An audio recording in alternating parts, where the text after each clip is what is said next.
안녕하십니까. 백한영 목사의 복음 설교하기 5분입니다. 요즘 이민교회와 한국교회를 보면 많이 우울합니다.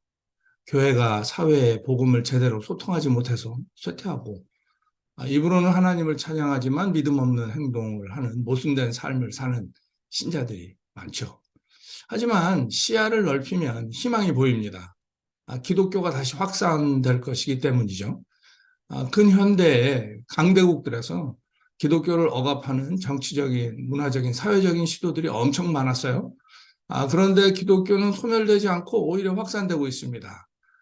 뭐 요즘 자유주의와 물질주의가 문화를 지배하고 있지만, 뭐 계속해서 문제가 생기고 해결될 기미는 보이지 않습니다.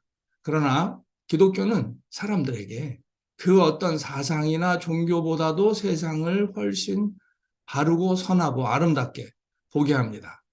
그래서 사람들은 다시 교회로 올 겁니다. 희망을 가지고 준비를 해야 되겠죠. 그 준비는 복음의 검을 날카롭게 벼리는 겁니다. 준비가 된 교회는 부흥할 거고, 그렇지 않은 교회는 소멸될 겁니다. 오늘은 왜 계속 설교에서 복음을 전해야 하는지, 그리고 어떻게 복음의 검을 날카롭게 벼리는지에 대해서 말씀드리겠습니다.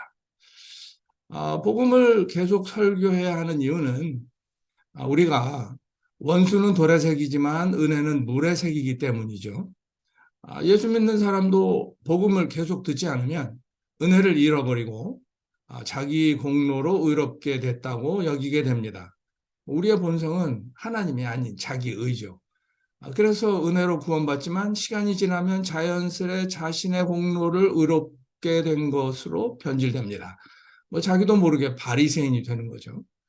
계속 복음 설교를 통해서 복음이 전해져야 교인들이 자기 공로라는 함정에 빠지지 않고 하나님의 은혜로 살게 됩니다. 복음을 계속 설교해야 되는 또 다른 이유는 세상 역시 은혜를 갈망하기 때문입니다. 모두 아시는 바와 같이 요즘 개인주의, 자유주의, 물질주의가 강하게 사람들을 사로잡고 있어요. 하지만 사람들의 마음은 점점 더 황폐해지고 그럴수록 사람들은 더 은혜를 갈망합니다. 그리고 하나님의 은혜는 복음으로 전달되죠. 그러면 어떻게 복음의 검을 날카롭게 벼릴 수 있을까? 신자가 신앙생활을 오래 했어도 변화되지 않는 주요 원인은 피상적인 복음을 듣기 때문입니다. 죄가 드러날 때 은혜가 역사하기 때문에 설교에서 마음속의 죄를 드러내는 게 아주 중요합니다. 그런데 대부분 설교에서 말씀을 어기는 것이 죄, 뭐 이 정도에서 그칩니다. 그러면 회중은 자신의 유일한 문제가 죄에 대한 벌을 받는 거라고 생각하게 됩니다. 이렇게 해서는 죄가 우리 내면에 뿌리를 내린 잘못된 것이고 혐오스럽고 파괴적이고 그 자체로 부끄럽다는 걸 보여주지 못합니다. 그러면 복음의 검의 날카로움을 놓치게 되는 거죠.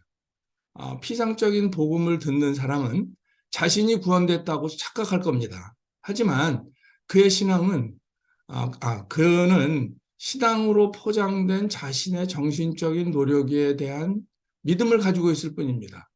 그리스도의 구원하시는 은혜에 대한 믿음과 안식으로 옮겨가려 하지 않습니다.